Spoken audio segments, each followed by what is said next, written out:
Cade Whitaker stood in the rain and watched a stranger press a red seal across the steel door of his father's garage. That door had opened every morning for 22 years, first for Lawson, then for Cade, and on school-off days, for a little girl named Piper, who called the place her second home. Celeste Mercer sat behind armored glass in a $9 million Maybach, signed the seizure order without looking up, and said what powerful people always say when they want to feel clean about a dirty thing. A garage this small cannot stand in the way of a city's future. 3 days later, that same Maybach went silent in the middle of a $1 billion signing ceremony, and the only name on anyone's lips was Cade Whitaker. Stay until the end to find out why the most expensive armored car in Chicago could only be opened by the garage they had just sealed shut. The stretch of road along the western edge of Crestwick Boulevard had been changing for 3 years, and not in any way that favored people who worked with their hands. One by one, the old storefronts had sold, the chain-link fences had come down, and the pale blue signs of Mercer Dominion's development team had gone up in their place, announcing a logistics and executive transport hub that would, according to the press materials, redefine how private clients moved through the greater Chicago corridor. The language was polished and the renderings were expensive, but the core of the project was simple. Buy every parcel on the block, flatten what stood there, and build something that charged 15 times more for the same function. Most of the owners took the offer. Some held out for 2 rounds, got a higher number, and signed on a Tuesday. Only one parcel remained, a narrow lot with a brick building that had been Whitaker Motor Works since before the road had a proper curb. Cade Whitaker had inherited the garage from his father Lawson 8 years earlier, along with a rusted toolbox, a hand-drawn catalog of every engine he had ever opened, and a note taped inside the breaker panel that read, "This place will not make you rich, but it will keep you honest." He ran the shop the way Lawson had. Clean work, straight billing, no upselling on parts a car did not actually need. His clients were locals, delivery drivers, the occasional tow-in from the highway, and a small number of older collectors who knew that Cade had been raised on vehicles most modern shops refused to touch. He was 39, drove a truck with 200,000 miles on it, and had been a single father to Piper since she was 3. The garage was not a business to him. It was a structure that held his daughter's earliest memories of her grandfather, a place where the smell of machine oil and cold coffee meant safety, and a livelihood that asked nothing except that he be good at what he did. Mercer Dominion's first offer had arrived by certified mail and been politely declined. The second had come through a property broker who sat across from Cade at the workbench and explained, with a practiced smile, that the number on the table was considerably above market value. Cade had thanked him and asked if he needed help backing out of the driveway. The third approach had come in the form of Garrett Holloway, Mercer Dominion's chief operating officer and senior legal advisor, who arrived in a black sedan and spoke with the quiet certainty of a man who had never once been told no in a setting that actually mattered. He told Cade that the parcel was the final piece, that the whole project turned on this lot, and that the offer would not remain on the table indefinitely. Cade had looked at the man, looked at the sedan, and said the table could wait as long as it liked. Garrett had returned to Celeste Mercer with a different kind of report. He did not describe Cade as a grieving son protecting a legacy. He described him as a low-revenue operator using emotional leverage to extract a maximum payout, a man who understood that the project needed his land and was holding it hostage for a number far beyond what any reasonable appraisal would support. He added, almost as a footnote, that the garage had some outstanding issues, a tax notice that had gone unanswered, a business license that was technically in a renewal gap. He said he could resolve the situation through administrative channels faster than through continued negotiation. Celeste had heard the phrase administrative channels enough times to understand what it meant. She had asked whether the documentation was solid. Garrett had said it was airtight. She had moved on to the next item on the agenda. Celeste Mercer ran Mercer Dominion the way her father Warren had taught her, with clarity, speed, and an absolute intolerance for anything that looked like drift. She was 36, had taken the CEO role 3 years earlier after Warren's health had forced him back, and had grown the armored vehicle division into the most profitable segment of the business. In the meeting where Garrett's plan was laid out, she had looked at the site map, at the one small parcel that kept the project from closing, and made a decision based entirely on what was in the folder.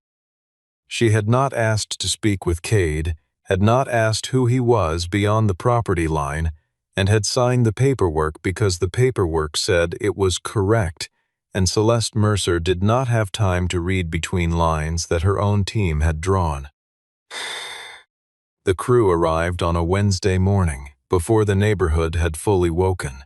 There were 2 vehicles from Mercer Dominion's Facilities Division, a city compliance officer carrying a clipboard and a plastic badge holder, and Garrett Holloway standing near the rear bumper of his sedan, with his hands in his coat pockets and the look of a man who had done this kind of thing enough times that the discomfort had long since smoothed itself into routine. Cade was already inside when they knocked. He had been up since 5:30, working on a neighbor's pickup that had a brake line soft enough to be dangerous, and Piper was in the back reading before school. The knock was the kind that expected to be answered, and when Cade opened the door, Garrett held out an envelope without greeting. The documents inside cited a tax liability of $4,300 in outstanding municipal assessments, a business license flagged as expired 14 days prior, and an order of temporary administrative possession pending resolution of both. Cade read it twice, slowly. He had paid his taxes. He knew he had paid his taxes because he kept the receipts in a fireproof box under the workbench with every other document that mattered. The license was in a renewal window, not lapsed, and he had submitted the renewal form 6 weeks earlier with a processing delay notice from the city that he also had on file. He said all of this to Garrett, quietly and precisely, the way a man talks when he knows he is right but also knows that being right is not always the same as having power.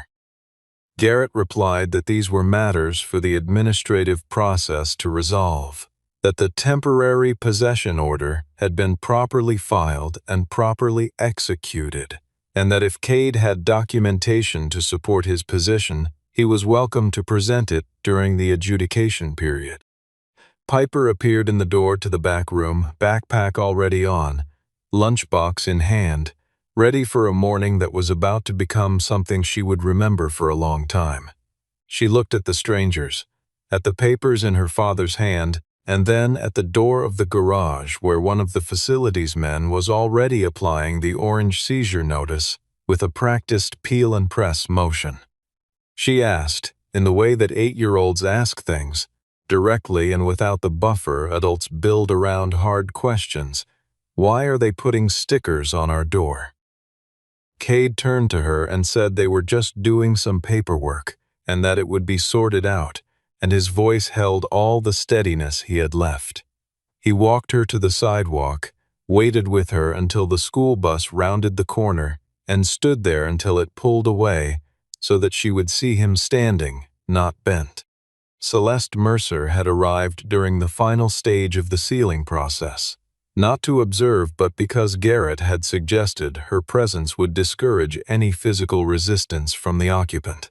She sat in the Maybach, engine running, and watched through the tinted, bullet-resistant glass as the garage door received its locks and the notices went up. The building looked smaller in person than it did on the site plan, older. She noticed the framed photo visible through the side window, a man in coveralls standing beside an engine block the size of a small refrigerator. And she noted it in the distracted way that people in her position note things that do not require action. When Cade walked back from the bus stop and stood in front of Garrett, She could hear none of what was said, but she could read the geometry of the conversation. A man who had been outpapered standing in front of a man who held the papers. She lowered the window when Cade stepped toward the car. He did not shout. He looked at her and asked whether she had ever lost the only thing a parent left behind. The question was specific enough to land, and for a moment, Celeste's hand tightened slightly on the door panel. But Garrett's voice came in from the left, reminding her that sentiment at this stage would complicate the timeline, and Celeste had a board meeting in 2 hours and a continent of decisions waiting. She said, flatly, and without cruelty but without warmth either, that no organization could hold its commitments hostage to the grief of a single individual, however genuine. It was the kind of sentence that sounds principled until you are the individual in question. Cade absorbed it, looked at the sealed door of his garage, and then looked back at her with an expression that was not anger and not pleading but something quieter and more durable than either. He said, "One day you will need something that is behind that door."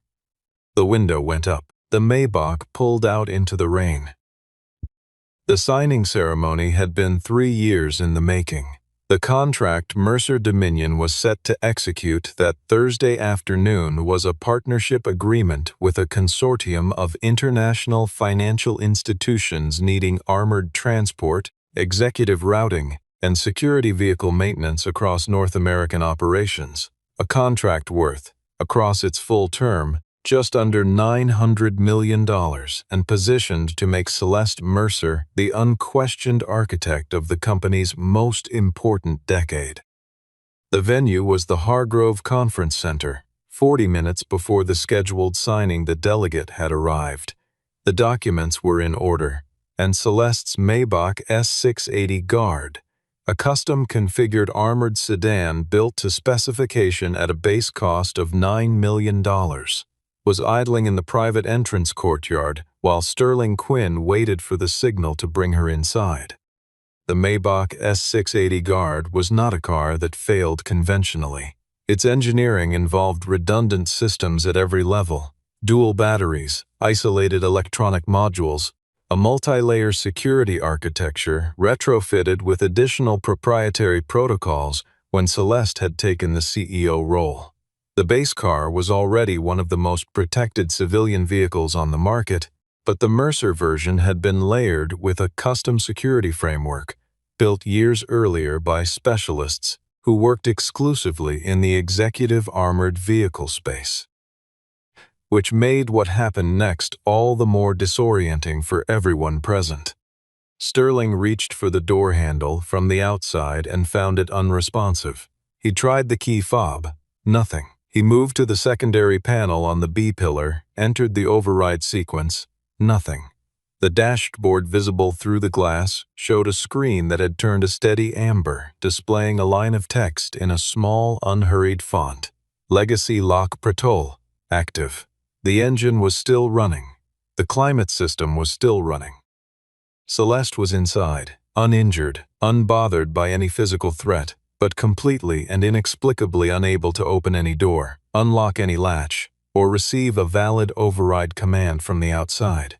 She pressed the interior release. Nothing. She tried the manual mechanical backup. It moved but engaged nothing. The car had, in every practical sense, decided that it was staying shut. Sterling called the technical team. The technical team called the systems engineer. The systems engineer connected a diagnostic tablet to the external port, ran 3 passes, and came back with a look that Sterling had learned to read over a decade of working around vehicles most people had never seen up close. The look of a specialist who has just found a problem outside the boundary of their specialty. The error code that kept surfacing, Legacy Lock Protol, was not in any of the current Mercer Dominion technical documentation. It was not in the manufacturer's service manual for the S680 Guard. It was not in the aftermarket security retrofit documentation that had been filed with the vehicle when the custom system was installed. It was an old designation, older than the retrofit, older than Celeste's tenure. and nobody in the courtyard could explain what it meant or how to clear it. Garrett appeared from the side entrance and surveyed the situation with the composure of a man who had expected this to happen, but had not expected to be standing quite so close to it. He told the technical team to keep working, told the conference center liaison there would be a brief delay, and privately telephoned Von Mercer to report that the signing might be in jeopardy.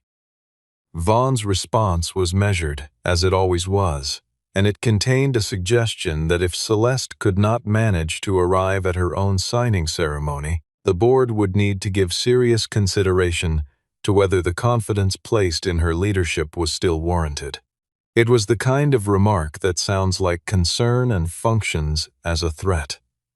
Sterling heard none of that call, but he had been around these people long enough to read the situation. He walked back to the Maybach, put his hand on the warm hood, and thought about the phrase on the screen.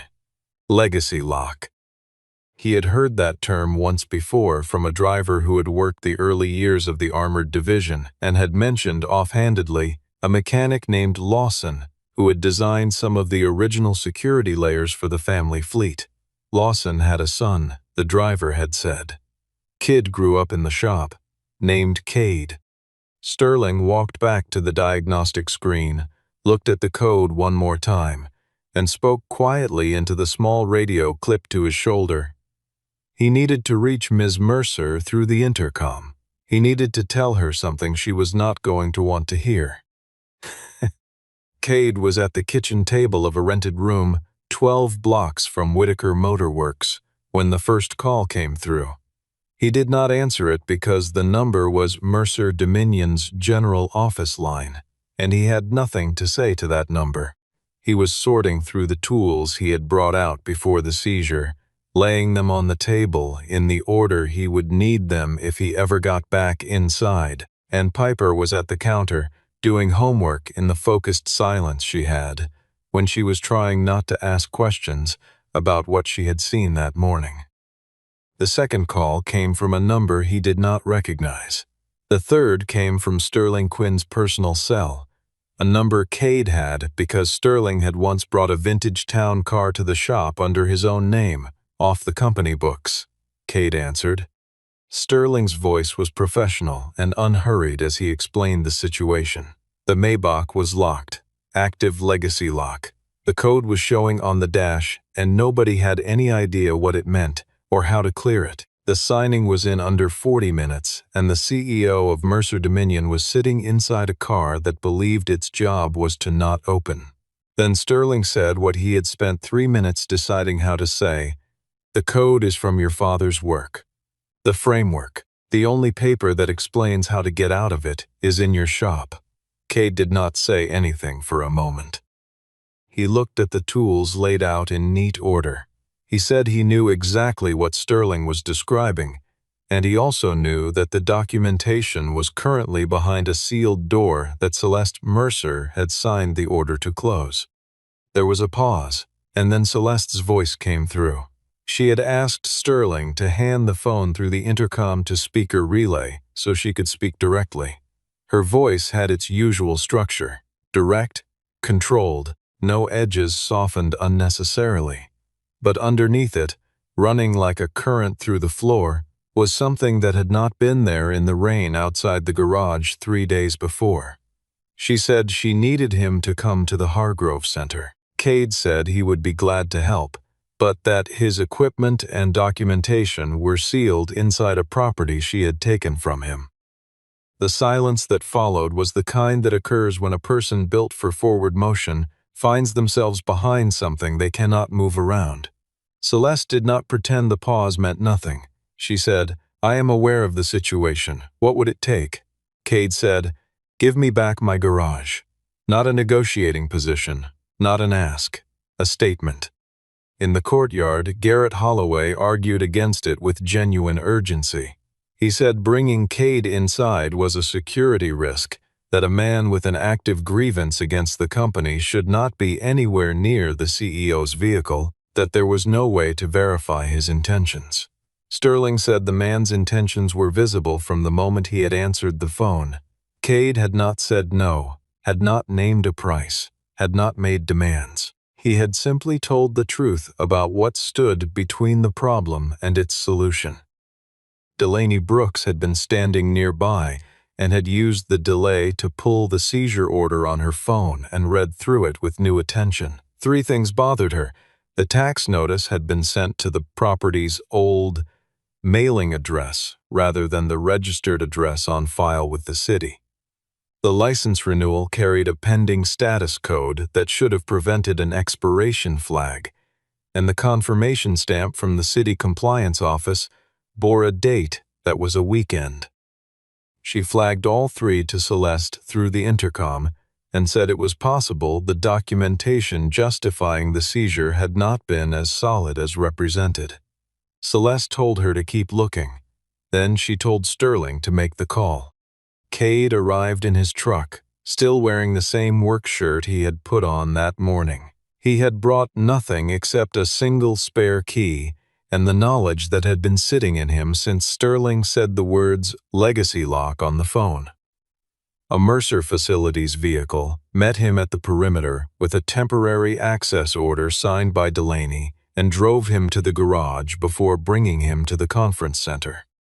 He went inside alone, found the fireproof box under the bench exactly where he had left it, and lifted out the bottom tray, beneath the receipts and the renewal forms, where Lawson had kept the technical records no other mechanic had ever understood well enough to want.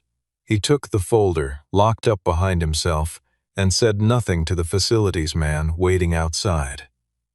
On the drive to the Hargrove Center, he looked at the glass facade lit up in the late afternoon and thought about his father, who had built the thing inside that car and had never once been invited through those front doors. The courtyard was quiet in the way that places get quiet when a lot of people are pretending not to be watching something. The technical team was still clustered near the passenger side of the Maybach. Garrett Holloway stood near the entrance with his arms at his sides, and several conference center staff had drifted to the interior windows. Cade walked across the courtyard in his work shirt and grease-worn boots, and they all looked at him with the expression that surfaces when the situation has made clear that a man they would normally never have called is now the only useful person in the building. He did not look at Garrett. He stopped beside Sterling, looked at the amber screen through the windshield, and read the code once. Garrett moved forward and asked, in a tone designed to be dismissive without being overtly hostile, whether Cade had the relevant certifications to work on a vehicle at this security classification. Cade pulled the folder from under his arm, held it out, and said he had the original schematics of the man who designed the lock. He asked everyone to stop attempting resets. He said this quietly but with enough specificity that the technical team lead, who had been reaching for his tablet, stopped reaching. Cade explained that the legacy lock had a cumulative response to failed override attempts. Each incorrect reset pushed the system 1 layer deeper into its lockdown sequence, and the sequence had been built with exactly enough depth to outlast any competent modern troubleshooter who had never read the original documentation. He said, "If you have run more than 4 resets already, we have about 12 layers left before the car stops responding to anything short of a full disassembly."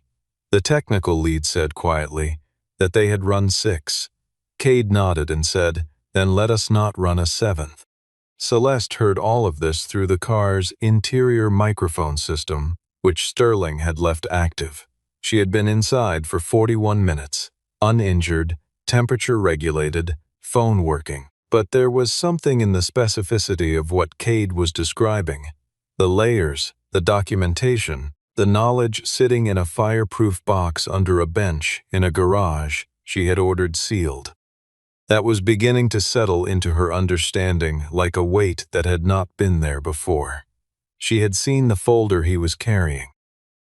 She had heard the way the technical team stopped arguing the moment he told them something precise about their own equipment that they had not known. She thought about the weekend stamp on the compliance form, the speed with which Garrett had produced a complete documentation package for a process that should have taken weeks, and she made herself hold that thought rather than let it slide past. Cade asked Delaney to authorize retrieval of a specific document box from the garage, labeled in Lawson Whitaker's handwriting, stored in the secondary filing cabinet behind the hydraulic lift. 15 minutes later, the box arrived. Cade opened it on the hood of an adjacent vehicle and spread the pages out with the care of a man who had handled them before. Lawson's handwriting ran in clean columns across the technical drawings, interspersed with margin notes written in the slightly looser hand of someone's adding observations after the fact. One note, near the bottom of the page titled Legacy Lock, Failure Modes and Remediation, read, "If the protocol activates without a confirmed emergency command from the registered owner, examine the administrative signal path. The system should not be able to reach this state through ordinary wear or software drift. If it does, someone has taught the car to distrust the person it was built to protect." Cade read it aloud, not for effect, but because reading Lawson's words out loud was how he had always learned them. The courtyard was very quiet. He looked through the glass at Celeste and said, "Your car is not broken. Someone told it you were no longer who it was supposed to protect." The technical explanation that followed took time, but Cade gave it in the straightforward manner of a person interested only in accuracy. The legacy lock had been designed for a specific threat scenario, the possibility that an armored vehicle could be seized, physically or electronically, and used against its registered owner. The system was meant as a last resort, a mechanism that would render the vehicle inoperable to anyone who had not been authenticated at the deepest level of the ownership chain. It was built to activate rarely and only under genuine threat conditions. What it had never been designed for, Lawson's notes made clear, was the possibility that someone with legitimate administrative access to the vehicle's management system would deliberately push a command that mimicked the threat signature. The legacy lock had been taught to recognize a very specific kind of danger. It had no mechanism for recognizing that the danger might be wearing the uniform of an ally. Brielle Dawson, Mercer Dominion's data systems engineer for the Armored Vehicle Division, had arrived in the courtyard with a diagnostic workstation after being summoned by Sterling. She connected to the Maybach's external data port, brought up the event log, and displayed it on a portable screen. The log showed, at 11:47 the previous evening, an administrative authority update pushed to the vehicle's core management module from an internal Mercer Dominion operations account. The account was not Celeste's, not Sterling's, not the maintenance team's. It was a supervisory account at the layer between fleet management and executive operations, and it had pushed a single instruction: reclassify registered owner authentication status as provisional, pending board level. The legacy lock had received that reclassification and done exactly what it had been built to do. It had decided that the person inside was not confirmed as the person it had been designed to protect, so it had protected her from everyone, including herself. Garrett said that this was clearly a routine administrative sync, the kind of automated maintenance operation that ran across fleet vehicles regularly. Cade turned to the page in Lawson's notes that addressed update protocols and read aloud the relevant passage.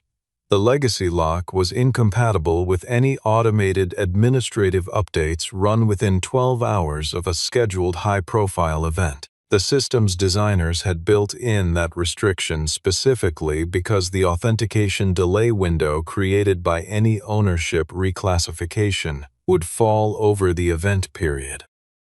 Anyone who knew the system would know that pushing an admin update the night before a major signing would lock the car during the signing. This was not a design flaw, it was a design warning, and the warning assumed no one with legitimate access would ever deliberately use it. Brielle looked at her screen, and then looked at Garrett and did not say anything, which was itself a kind of statement. She had seen the timestamp. She had seen the account. She had been trying to find a benign explanation for 36 hours and had run out of benign explanations. Celeste began to understand the architecture of what had been arranged. If the car remained locked through the signing window, she would miss the ceremony. If she missed the ceremony due to what the official record would describe as a vehicle security incident, Vaughn held the authority under a specific emergency provisions clause to appoint a temporary signing representative for any executive function rendered unperformable by a documented security failure. In practical terms, Vaughn could sign in her place. And the version of the contract Vaughn would sign, Brielle confirmed after checking the document management system, included a final clause variation that transferred a significant equity share of the armored division to a private investment vehicle Vaughn controlled outside Mercer Dominion's corporate structure. The entire sequence, the seized garage, the locked car, the emergency clause, was a mechanism, not a chain of bad luck, a designed outcome. Cade used Lawson's manual restoration protocol to begin returning the vehicle to its baseline ownership state. He worked without rush, checking each module in the sequence Lawson had specified, verifying signal integrity before each step. He asked Brielle to confirm data values on her end as he went, asked Sterling to prepare for a door test at the final stage, and asked Celeste, through Sterling's relay, whether she remembered the confirmation phrase Warren Mercer had registered with the system when the legacy lock was first installed. There was a pause inside the car, and then Celeste's voice came through clearly. "Trust the hands that built the lock." It was a phrase her father had chosen because he had said, at the time, that he did not trust systems he could not understand, and the only systems worth trusting were the ones built by people who had skin in the outcome. The legacy lock heard the phrase, matched it to the original registration voice print, and delivered a single clean tone. The amber screen went dark. Sterling reached for the door handle. The door of the Maybach opened like any ordinary door, swung wide in the courtyard light, and Celeste Mercer stepped out onto the pavement for the first time in 53 minutes. She looked at Cade. He was already writing something in the margin of Lawson's notes, a restoration checkmark beside the last completed step. There were 17 minutes left before the international delegation's representative had indicated he would need to leave, and Celeste used 8 of them to make decisions that would have taken her previous self a full board session to reach. She stood in the courtyard with the signed seizure notice in her memory, and the document folder in Cade's hand, and the look on Brielle's face when the account log had shown who had pushed the update, and she made the choice that distinguished the people who ran things well from the people who ran them efficiently. She chose not to pretend she did not already know what she knew. She sent Delaney inside to file a legal notice of temporary suspension of the signing proceedings on grounds of documented internal interference with executive authority. Vaughn, receiving word of this in the lobby, called her phone. She sent it to voicemail. Garrett moved toward the exit. Sterling, who had anticipated this, was already standing near it. Inside the conference room, Garrett attempted to reframe the situation with the skill of someone who had spent decades making facts sound like perspectives. He told the delegation the vehicle incident had been a mechanical anomaly, now resolved. He suggested that Cade's presence was the action of a disgruntled third party with a personal grievance, and that the signing could proceed as written. The problem with Garrett's performance was that Brielle had already connected her workstation to the conference room's display screen. When Delaney asked her to show the event log timeline, the timestamps appeared on the wall in a font large enough for everyone to read without moving. The update had been pushed at 11:47 the previous evening. Garrett's access credentials were 2 rows above it in the same session log, placing him in the system 44 minutes before the update had been sent. He had not pushed it directly. but he had opened the door that someone had walked through to push it. Cade did not testify in the manner of a witness performing outrage. He spoke factually and in sequence. He said the administrative update had activated a security layer the vehicle's original designer had built specifically to protect registered owners from hostile takeover of their assets. He said the documentation to identify and reverse the activation had been stored in his garage. He said his garage had been sealed under a process that used falsified tax records and a manipulated license status to justify a seizure that would have been denied under any proper review. He said the timing of the seizure, 3 days before a signing ceremony where the vehicle would be present, was not a coincidence if you understood what documentation the garage contained. He did not say this to harm Garrett. He said it because it was the sequence as it had happened, and he had been taught by a man who believed that sequences, told accurately and completely, were the only honest language available to people without power. Celeste set the folder of Lawson's original documentation on the conference table. She said, "This is the technical record of the man who designed the system that protected my vehicle tonight, and whose work was stored in a garage this company seized 3 days ago using fraudulent paperwork." She said it without volume and without theater. She looked at the international delegation's representative and asked if he still had the 17 minutes he had mentioned. He said he had as long as was needed. Von Mercer had been a fixture of Mercer Dominion's board for 21 years, and in that time he had developed a talent for appearing steady by the simple method of never showing what he actually wanted until the moment when showing it was safe. He had watched Celeste build the armored division with the detached approval of an uncle who respected competence and the private vigilance of a board member who understood that the more valuable a division became, the more negotiable its leadership was. He had not disliked Celeste. He had simply reached a point where the returns on her continued tenure were lower than the returns available if the division were restructured under different authority. The plan with Garrett had been careful, had left no obvious fingerprints, until Brielle had preserved the session logs on a secondary drive that Garrett had not known about, because she had started keeping secondary copies the day she had been told, with a smile, that her concerns about the update schedule were not concerns she needed to pursue. The email that Brielle recovered and displayed took less than 30 seconds to read and less than 5 to understand. It was from Garrett to Vaughn, sent 11 days before the signing, and it contained one line that made the courtyard's ambient noise, when Brielle read it aloud, seemed to disappear entirely. Once the garage is sealed, no one left can open the guard in time.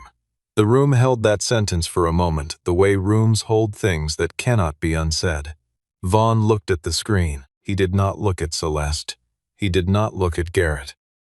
He looked at the middle distance of the kind that men look at when the architecture of something they built is coming apart, and they are calculating, with the only tool they have left, whether there is a version of this that does not end in the way it is ending. There was not. Celeste requested, formally and on record, the immediate suspension of Garrett Holloway from all operational roles pending an internal investigation into the administrative vehicle update, the seizure documentation process for Whitaker Motor Works, and the emergency authorization clause preparation that had been advanced in anticipation of her absence. She requested that Von Mercer's authority over the Armored Vehicle Division be suspended pending an independent audit of any transactions related to the private investment vehicle connected to the final clause variation. She made both requests in the room, in front of the delegation, because she understood that transparency in a damaged moment was the only currency still worth anything. The international representative said nothing immediately. He looked at the email on the screen. He looked at Cade's folder on the table. He looked at Celeste and asked a single question. Is the system, stripped of the interference that was documented here tonight, sound? Celeste looked at Cade. Cade looked at the folder and said, "The system is exactly as it was designed. It did precisely what it was built to do. The people who built it understood what they were building. The problem was not the technology. The problem was who was given keys to the room where the technology lived." The delegation agreed to continue. The signing proceeded under the original terms, 51 minutes late, with Garrett Holloway absent and Von Mercer sitting in a chair near the window, with the look of a man who has decided that stillness is still an option when all other options have been removed. Delaney filed the legal suspension notice with the Municipal Records Office before she left the building. Brielle's secondary drive was submitted to the company's Compliance Council as primary evidence.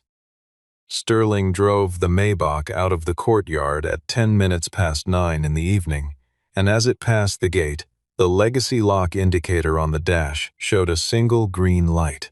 Registered owner confirmed. The seizure order on Whitaker Motor Works was voided 11 days after the signing. The tax liability that had been cited was traced to a filing that used the property's old mailing address, an address that had been updated with the city 3 years prior, a discrepancy that Delaney confirmed had been exploited deliberately to ensure the notice never reached Cade. The license renewal had been manually flagged as expired in the city system by a contractor whose invoices traced back to a vendor account connected to Garrett's administrative network. Both findings were submitted to the city's Property Dispute Review Board, which set aside the seizure in full and ordered the restoration of operating status effective immediately. Cade received the paperwork on a Tuesday, read it at the kitchen table of the rented room, and set it down beside the toolbox he had been living out of for 11 days. Piper was across the table doing arithmetic. She looked up and asked if the sticker was coming off their door. Cade said it was already gone. She went back to her arithmetic. Celeste came to the garage on a Thursday morning with Delaney and without a convoy. The Maybach was not there. She arrived in an ordinary company sedan, parked on the street, and walked to the door of Whitaker Motor Works where the orange seizure notice had been replaced by the original sign. Hand-painted letters on a pine board, slightly faded, bearing the name Lawson had put on the building 30 years earlier. The lock was off. The lights were on inside. Cade was under a truck that belonged to a neighbor, and when he heard the door he came out and stood with a half-cleaned wrench in his hand and looked at Celeste Mercer standing in the entrance to the garage that had been her company's collateral damage and his entire life. She apologized. Not with the language organizations use when they want forgiveness without accountability, the passive constructions, the references to unfortunate outcomes, the suggestions that mistakes were made without an author. She apologized specifically. She had signed a document without meeting the person it affected. She had let a folder prepared by someone with a private motive stand in for her own judgment. She had looked at a small garage and processed it as an obstacle, rather than as a place where a person was building a life with what his father had left behind. She said she was sorry for all of it, and that sorry was the smallest thing she had available to offer. Cade listened. He did not tell her she was forgiven because forgiveness was not the point, and they both knew it. He said what he actually needed. His father's work acknowledged. Lawson Whitaker's name was in no official record at Mercer Dominion, despite the fact that the framework he had designed had just saved the company's most important contract and its CEO's position in the same evening. Celeste had already spoken with the company's historical records team. She committed, in writing and on the official record, to crediting Lawson Whitaker as the originating engineer of the legacy lock security framework in all Mercer Dominion documentation, past and present, relating to the armored vehicle division. She offered Whitaker Motor Works a formal contract as an independent legacy systems verification partner, meaning any vehicle in the Mercer fleet that ran components of the original Lawson architecture would be cleared through the shop. Cade said he would take the contract if it contained two provisions that were non-negotiable. The shop retained full operating independence with no obligation to the company outside the specific verification scope, and any engineer, driver, or technician who identified a system irregularity was protected in writing from any form of retaliation when they reported it. Celeste said both provisions would be in the contract by the following morning. They were. The investigation confirmed what the email had made apparent and the logs had made undeniable. Garrett Holloway had coordinated the falsification of the seizure documentation, had authorized the administrative authority update to the Maybach's management module, and had prepared the emergency signing authorization package for Vaughn in advance of the event, timed to activate if Celeste was absent for more than 30 minutes.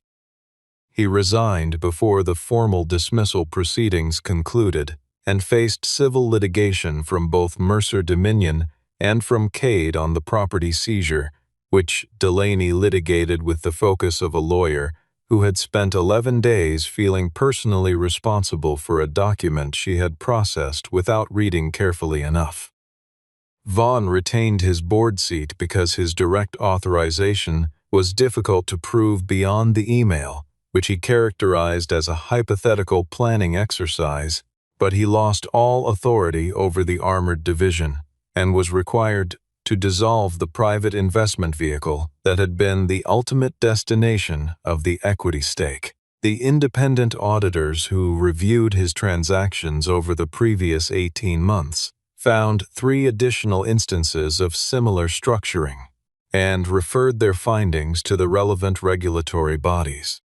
Celeste convened a full review of the process by which property seizures and acquisitions affecting private individuals were conducted. The new policy required an independent third-party assessment, a direct conversation with the affected party, a structured right of response, and a sign-off from legal counsel not connected to the acquisition team. Delaney helped design the framework and built a training protocol around it, so the policy would outlast any individual in the compliance role. Brielle Dawson was appointed head of a new data security transparency unit, whose function was to maintain independent copies of all vehicle system logs and report anomalous updates to a committee that included Sterling Quinn, who was given the authority to halt any Mercer vehicle for unscheduled review if he observed anything that did not match his standing expectations. These were not grand gestures. They were the ordinary, procedural work of a company choosing to be harder to corrupt than it had been before. Piper asked Cade, the evening the settlement papers arrived, whether they were still poor. Cade thought about the question with the seriousness it deserved. He said they were not rich, that the truck still needed the manifold looked at, and the rented room would remain the rented room until the back payments on the garage mortgage were caught up. But the garage was open, the sign was back, and there was a folder in the filing cabinet with her grandfather's name on the cover and the words Legacy Lock in his handwriting, and that folder had done more in a single evening than most things people spent fortunes trying to build. Piper said she thought that was probably enough. Cade said, more than enough. Several months after the signing, the Maybach S680 Guard returned to Whitaker Motor Works. Not under emergency conditions. Under a scheduled maintenance order, authorized by Celeste's office, bearing the new contract designation at the top of the work order, Whitaker Motor Works, independent security systems partner. The car arrived driven by Sterling, who parked it in the same bay where Lawson had serviced its predecessors and where Cade had grown up handing tools to a man who understood that the most honest work you could do was the work no one else had the knowledge to do correctly. The shop still had the old toolboxes, the reference manuals stacked in the corner, the photograph of Lawson standing beside an engine block the size of a small refrigerator. Piper had added a drawing to the wall, taped beside the photograph, a big black car next to a small building with open doors and a sign she had spelled correctly on the third try. Celeste walked through the garage door, the way people walk through doors they did not expect to enter on equal terms, carefully, and with some awareness of what the space contained. She looked at the photograph and at the drawing and at the tools arranged on the bench in the same order Cade always kept them. She told Cade that the board had asked her to justify, in the last strategy session, why Mercer Dominion needed a formal relationship with a single independent shop, when the company had a full technical division. She said she had answered that the division was large enough to believe it already knew everything it needed to know, and that the shop was small enough to tell them when they were wrong, and that those were not overlapping functions. The board had not fully followed the reasoning, but had approved the contract renewal. Cade checked the Maybach's legacy lock module, ran the authentication sequence, listened to the door lock cycle through its test, and confirmed the system was clean. He wrote the result in Lawson's notation style in the margin of the verification log and handed Celeste her copy. She asked, quietly, whether he still carried what had happened with him. He did not pretend the question meant nothing. He said that the anger had been real and had not dissolved simply because the paperwork was corrected, but what remained was not anger. It was something more durable and more useful. The understanding that the larger something becomes, the more it tends to mistake size for rightness, and that the most important function a small place could serve was to be the place where that mistake got corrected. Celeste said nothing for a moment. She looked at the photograph of Lawson, and at the open door of the garage, and at the afternoon light coming through it onto the floor. Then, she said, "My father chose that phrase, trust the hands that built the lock, because he believed the only systems worth trusting were the ones where the builder had something real at stake." Cade said his father had believed the same thing. They stood in the garage that had been seized and returned, and made into something more than it had been before, and outside, Sterling pulled the Maybach slowly forward in the drive, giving way to a local delivery truck that needed to get through. The heavy car moved without urgency. The small garage held its door open. On the wall, beside Lawson's photograph, the red seal was gone, and in its place was the hand-painted sign that had been there from the beginning. The one that said the name and nothing else, which had always been enough.